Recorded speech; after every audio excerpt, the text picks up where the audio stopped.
Fala pessoal, Rian aqui e vamos continuar a nossa série de estatística, alguns conceitos introdutórios, partindo para o segundo vídeo. É, então, vamos falar o que são variáveis, né? Aí a resposta de malandro, né? Variável é aquilo que varia. Bom, os elementos da população ou amostra individualizam por suas características ou propriedades. Então, a gente veio falando, né, que a população é um conjunto de indivíduos que compartilham determinadas características.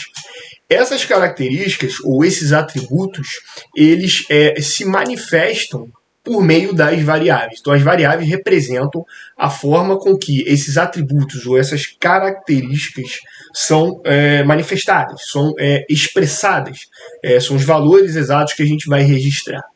Então, em geral, nós focamos em características relevantes, né? Ou seja, as variáveis vão representar atributos sobre indivíduos ou unidades de observação que são relevantes para o nosso estudo. E as variáveis são representadas aí uma questão de notação, né? São representadas por essas letras maiúsculas, certo? Então, x, y, z, né, são exemplos de incógnitas. Normalmente é assim que a gente faz a notação das variáveis. E aí a gente pode dizer que as variáveis, elas têm basicamente duas classificações, né? Você pode ter variáveis que são qualitativas ou variáveis que são quantitativas. As variáveis, as duas vão o quê? Exatamente descrever atributos ou características sobre as unidades de observação. As qualitativas são aquelas que não falam sobre em termos de características de quantidade, elas vão dar alguma classe, alguma característica nominal à unidade que se está se observando. E aí a gente pode dizer que existem dois tipos de variáveis qualitativas. Existem as nominais é exatamente isso, são nomes, né, são classes que nós damos às unidades, e pode ser, por exemplo, se eu estou estudando uma população, né, um conjunto de pessoas, uma variável qualitativa pode ser a profissão, pode ser o sexo, pode ser a religião, né, são exemplos aí de variáveis que são qualitativas. As ordinais, as qualitativas nominais, as qualitativas ordinais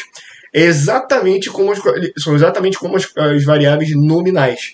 Só que o que muda é que existe implicitamente nessas classes, nesses nomes, uma ordem.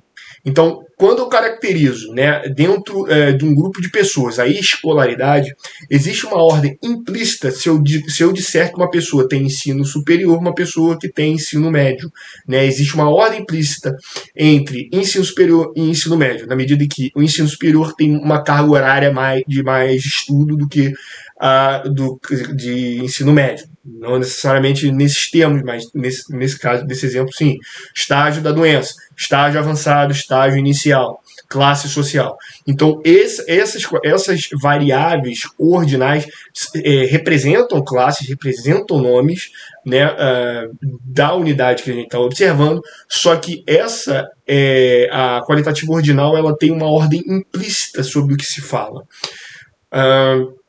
Mas a gente também pode caracterizar as variáveis como quantitativas, e aí sim a gente representa são variáveis numéricas, tá? E aí a gente consegue diferenciar entre quantitativas discretas e contínuas. Muito simples. A discreta é aquela que pode ser representada por um valor inteiro, tá? Qualquer valor inteiro. Né? Então, número de filhos, número de acessos, né, a plataforma, número de motores produzidos. Por quê?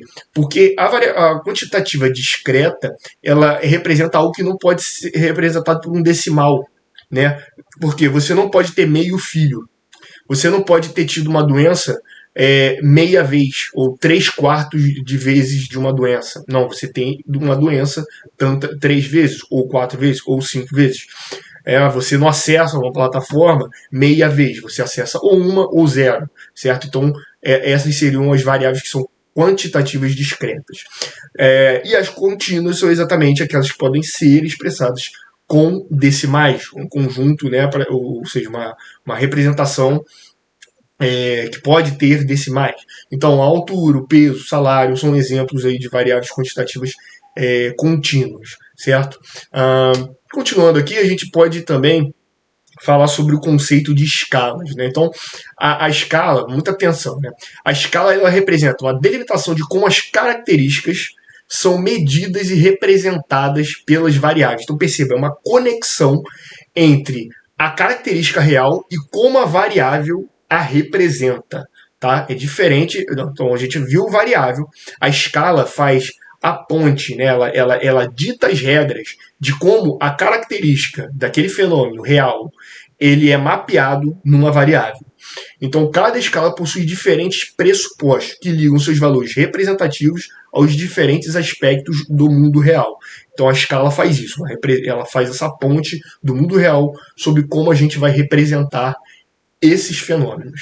Então, os tipos principais de escala são a escala nominal. Então, quando a variável é de escala nominal, os elementos ou observações se diferenciam por classes ou nomes, né? São exatamente aquelas variáveis qualitativas que a gente falou lá, né? Então, essa seria uma escala nominal. Então, ela é desprovida de uma grandeza ou de uma ordenação. Então, como a gente caracteriza uma escala nominal? A gente vai identificar que de uma observação para outra, a gente pode dizer que um é diferente de outro. Então, eu identifico que uma pessoa que torce para o Flamengo é diferente de uma pessoa que torce para o Palmeiras. Então, um é diferente do outro. Não existe ordenação, não existe uma numeração atribuída a eles. Então, é o caso do sexo. Né? Uma pessoa é do sexo masculino e do sexo feminino, né? Um diferente do outro. A escala ordinal, tal qual a nominal, é quando a variável está em escala nominal. Os elementos ou observações se diferenciam por classes ou nomes, porém com uma ordem implícita. A gente falou isso também, né, no caso das variáveis qualitativas ordinais. Tá? Aqui é a escala, né? A gente está falando de regra de como o fenômeno real se mapeia em forma de variáveis.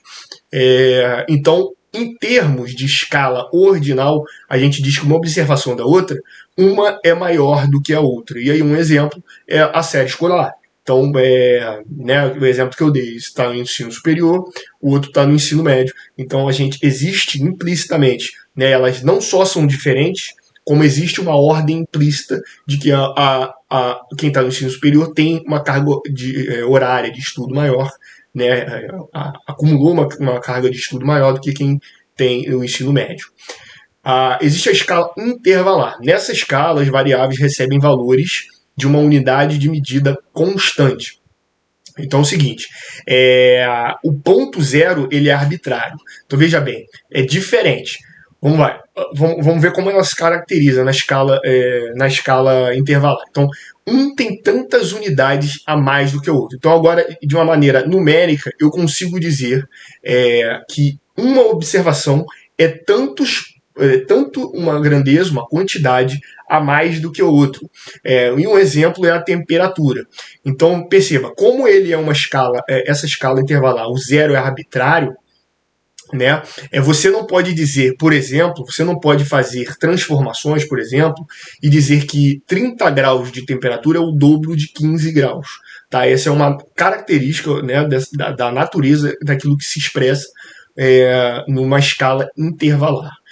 Quando a gente fala de escala racional ou de razão, a escala racional de razão, a variável recebe uma medida constante com um zero absoluto, tá? Sendo zero a representação da ausência dessa característica ou propriedade. Então aqui, na escala de razão, diferente da intervalar, o zero é absoluto para todas as observações. Então, eu posso sim, quando eu estou na escala de razão, na escala racional, dizer que um é tantas vezes mais do que o outro. Tá? Então aqui eu posso fazer a transformação em termos de vezes. Tá? Eu posso dizer que 30 quilos é o dobro de 15 quilos. Tá? Então é diferente da escala intervalar que a gente falou sobre a temperatura. Tá? 30 graus não é o dobro, não é necessariamente o dobro. 30 graus Celsius não é necessariamente 2 vezes mais quente do que 15 graus Celsius. Tá? Esse é o sentido. Tá? Enquanto que no peso, como zero é absoluto para mim, o 30 quilos é o dobro de 15 quilos. Então, falando sobre a amostragem, falou sobre a amostra, que é um subconjunto da população. A amostragem ela é representada por uma técnica estatística na qual se obtenha uma amostra a partir de uma população. Então, a gente viu que a amostra é o subconjunto da população. A técnica que faz isso é exatamente o que a gente chama de amostragem ou técnica de amostragem, ou técnica amostral. A amostragem, então, confere os dados incerteza e variações. A gente meio que falou isso também. Como eu estou tratando ali de um subconjunto da minha população, e a minha população, inclusive, pode ser infinita, aqueles que estão contidos na minha amostra pode ter variações. Se eu fizer a amostragem de uma forma ou de outra, né, se eu mudar o tempo em que foi feita a amostragem. Então, tudo isso confere à amostra uma certa incerteza.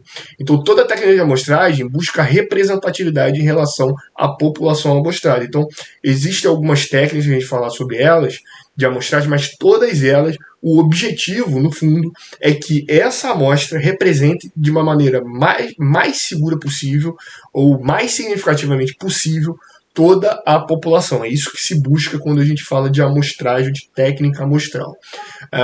E aí uma coisa que a gente adiantou no outro vídeo, mas é só para dizer que o fato de que a amostragem confere aos dados uma incerteza é o que motiva o nosso estudo em termos de inferência estatística e probabilidade, certo? A inferência estatística exatamente ela se motiva, né, o estudo da inferência, porque você tem incerteza e através da probabilidade você usa técnicas matemáticas para garantir alguma segurança das inferências que você faz sob incerteza. Então, as principais técnicas, né, tipos de amostragem, tem várias outras, né? Lembrando, todas elas buscam o quê? O máximo de representatividade da população como um todo. Então, você tem a técnica aleatória simples, né, uma amostragem simples. Então, consiste em sortear os elementos da população ao acaso. Né, você tem uma população e você tem algum tipo de metodologia ali de sorteio, né, e desde que todos tenham chances iguais. Então, a partir do momento que todos têm uma chance igual de serem sorteados, e você faz isso de uma maneira ampla, você tem uma técnica de amostragem aleatória simples. Você pode ter ela de maneira sistemática. E aí ela é muito parecida com a aleatória simples. Porém, é feita uma ordenação prévia do grupo e a amostra é feita periodicamente, seguindo essa ordem. Então você dispõe a sua população de uma maneira ordenada e estipula uma sistemática para que ao longo dessa ordem você vá coletando a sua amostra, certo? Essa seria uma técnica sistemática, certo? E na estratificada, que também é similar à aleatória simples, só que antes de você fazer aquele sorteio aleatório, você estratifica a sua população, você divide essa população em grupos de interesse, né? Então você divide em estratos, deu uma estratificação. Então o sorteio passa a ser feito dentro desse extrato ou dentro desse grupo, né? E com isso você consegue garantir ali, de acordo com o estudo que você está direcionando, se forem, por exemplo, subgrupos que são muito significativos, que têm características muito significativas, você passa a ter uma representatividade na sua amostra muito maior. Então, essas foram alguns dos conceitos também muito importantes, né, introdutórios para a estatística. No próximo vídeo a gente continua com a nossa série de estatística. Se gostou desse vídeo, está gostando dessa ou de outras séries do canal, curte, compartilha e se inscreve aí porque vai ter muito mais vídeos. E é isso, muito obrigado pela audiência até aqui. Até mais.